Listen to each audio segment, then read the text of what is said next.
Oke, assalamualaikum warahmatullahi wabarakatuh. Selamat berjumpa kembali ya.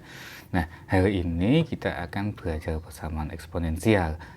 Kalian tentu saja sifat-sifat pangkat berat positif, pangkat berat negatif, dan pangkat nol sudah mengetahui di pertemuan-pertemuan sebelumnya. Hari ini kita belajar persamaan eksponensial. Apa itu eksponensial dan manfaat apa yang bisa kita ambil pada persamaan eksponensial.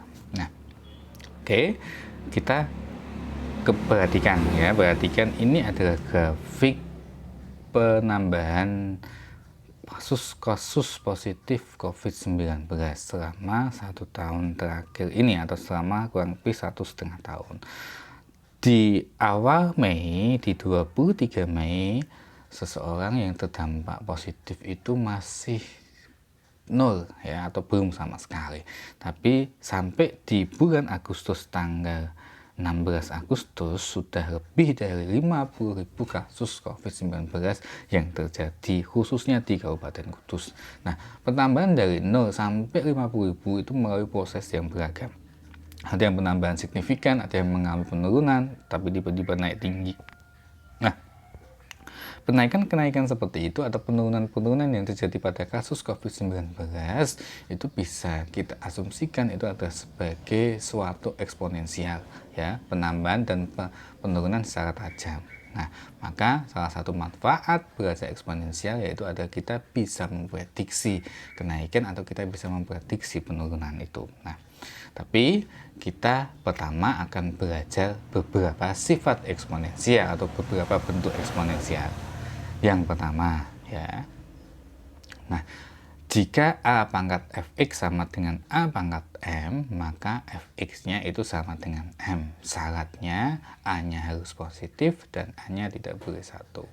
Jadi kalau bilangan basisnya sama, maka kita bisa langsung menurunkan pangkatnya. Bilangan basis pada sifat yang pertama adalah A dan bilangan berpangkatnya adalah fx dan M. Jadi fx sama dengan M.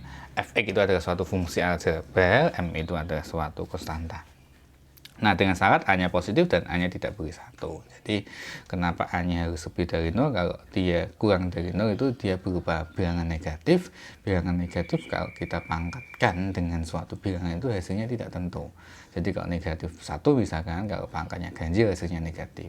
Negatif 1 kalau pangkatnya genap itu hasilnya adalah positif, maka hasilnya tidak menentu. Dan kenapa A-nya tidak boleh 1? Jadi, kalau A-nya 1 itu kalau dipangkatkan bilangan apapun itu, berapapun itu hasilnya tetap 1. Nah, contoh sifat yang pertama. Tentukan nilai X yang memenuhi persamaan berikut ya. 4 pangkat 2X per 1 sama dengan 8. Maka bilangan basisnya ini tidak sama. Yang sebelah kiri itu bilangan basisnya adalah 4, yang sebelah kanan ada bilangan basisnya adalah 8. Jadi untuk mengerjakan soal seperti ini, kita harus mengubah bilangan basisnya supaya sama.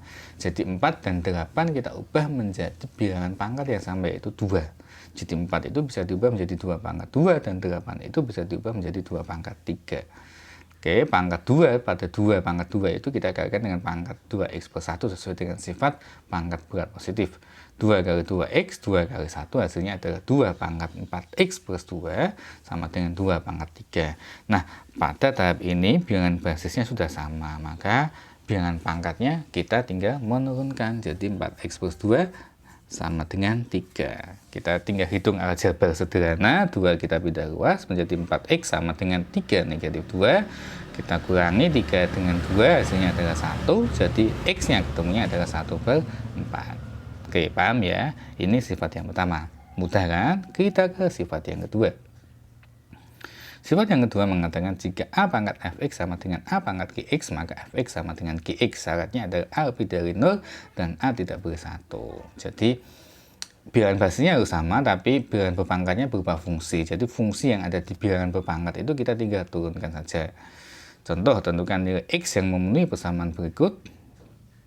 2 pangkat 2x per 1 sama dengan 4 pangkat 3x min 5. Nah, bilangan berpangkatnya itu suatu fungsi aljabar. dan bilangan basisnya itu tidak sama, yang 1, 2, yang 1, 4. Sama dengan sifat yang pertama tadi, kita ubah menjadi bilangan basis yang sama. Jadi 4 itu kita ubah menjadi 2 pangkat 2, kita kalikan dengan 3x min 5, maka menjadi 2 pangkat x per 1. 2 pangkat 2x per 1 sama dengan 2 pangkat 6x min 10. Maka dengan kata lain, ya, kita pangkatnya tinggal kita turunkan, maka menjadi 2x per 1 sama dengan 6x min 10.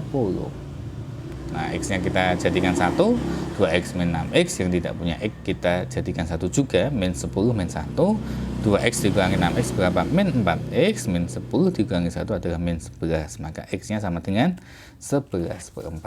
Oke, paham ya? Nah, ini sifat yang kedua, tidak jauh berbeda dengan sifat yang pertama. Kita ke sifat yang ketiga. Oke. Sifat yang ketiga mengatakan jika A pangkat fx sama dengan B pangkat fx, maka fx-nya sama dengan 0. Nah, ini bilangan berpangkatnya sama, tapi bilangan basisnya berbeda. Nah, untuk kasus seperti ini, maka kita mengerjakannya tinggal bilangan pangkatnya kita sama dengan 0 kan. Jadi, fx-nya sama dengan 0, dengan syarat A-nya positif, A-nya tidak boleh 1, B-nya positif, B-nya tidak boleh 1, dan A-nya tidak sama dengan B. Ya, contoh, tentukan nilai x yang memenuhi persamaan berikut.